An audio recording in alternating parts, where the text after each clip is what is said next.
Mamgu. Mashed green plantains. A side dish from Dominican Republic. Serves You will need 5 ingredients.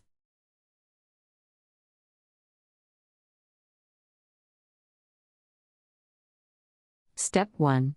Peel the plantains. Boil them in 4 cups of salted water for 25 to 30 minutes until they are soft.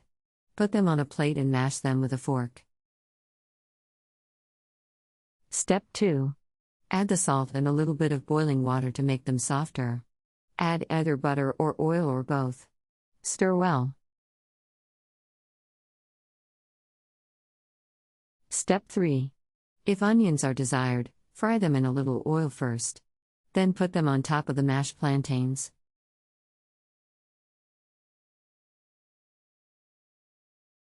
Step 4. Eat immediately.